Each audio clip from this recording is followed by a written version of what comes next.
Hi అండి, welcome to Lavanya material blogs అండి. ఇవాళ పన్నీర్ ఫ్రై పలావ్ అండి. చాలా బాగుంటుంది, బిర్యానీ కూడా అనొచ్చు. ఇది ముందుగా బాణీలో 2 స్పూన్స్ నెయ్యి వేసుకోవాలండి. అలాగే జీడిపప్పులు వేసుకోవాలి. జీడిపప్పు, బిర్యానీ ఆకు, బిర్యానీ సరుకులన్నీ కూడా అన్నీ వేసుకోవాలండి. అలాగే సాజీరా కూడా వేసుకునండి. దీంట్లో ఏ మసాలాలు అవసరం లేదండి. ఈ స్పైసెస్ను ఉల్లిపాయ, పుదీనా, పచ్చిమిర్చినండి, అల్లం వెల్లుల్లిపాయ పేస్టు అంతేనండి. అంతకుమించి ఏమీ వేయక్కర్లేదు. దీంట్లో చాలా కమ్మగా ఉంటుందండి నెయ్యితో కాబట్టి.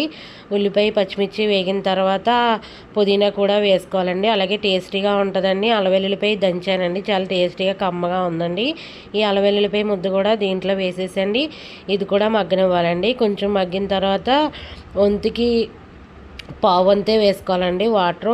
వంతు కూడా వేసుకోకూడదు పాత రైస్ అయితే.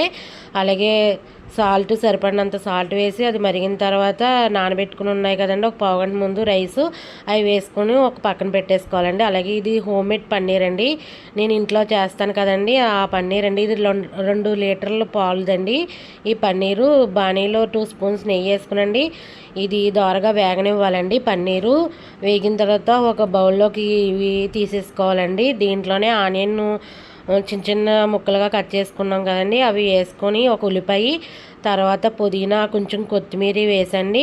బాగా వేగనివ్వాలి. పచ్చిమిర్చి కూడా వేసండి. వేగిన తర్వాత చిటికెడు పసుపు, సాల్టు, దీనికి పన్నీర్కి సరిపడా సాల్టు, కారం స్పూనున్నర, 1 స్పూను ధనియాల పొడి, 1 స్పూన్ గరం మసాలా, 1 స్పూన్ జీలకర్ర పొడి, మిరియాల పొడి 1 స్పూను వేసండి ఇవన్నీ.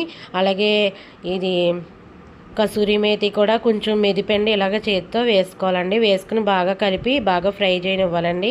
కొంచెం ఫ్రై అయిన తర్వాత ఈలోపు ఇదిగోండి పక్కన కూడా రైసు అయిపోయిందండి. పొడి పొడిలాడుతూ చాలా కమ్మగా ఉందండి, ఏ స్పైసెస్ ఏమి వేయకుండా. అలాగే ఒక చిన్న గ్లాస్తోనండి కొంచెం వాటర్ వేసుకునండి మగ్గనిచ్చి ఈ ఫ్రై చేసుకున్న అన్నీ కూడా దీంట్లో వేసేసుకుంటే, కొత్తిమీర చిమ్ముకుంటే రెడీ అండి. పన్నీర్ ఫ్రై రెడీ అయిపోయిందండి. ఇది సర్వింగ్లోనే ఉంటుందండి పలావ్ అంతా కూడా. బిర్యానీ ముందు పన్నీర్ పీసెస్ కర్రీ కొంచెం పెట్టండి బౌల్లో, పైన పలావ్ వేసుకుంటే రెడీ అండి. అంతే, చాలా టేస్టీగా, చాలా కమ్మగా, చాలా బాగుందండి. ఇది నేను టేస్ట్ చేశానండి. మా ఇంట్లో వాళ్ళందరూ కూడా టేస్ట్ చేశారు, చాలా బాగుందన్నారు. మా ఛానల్ లైక్ చేయండి, షేర్ చేయండి.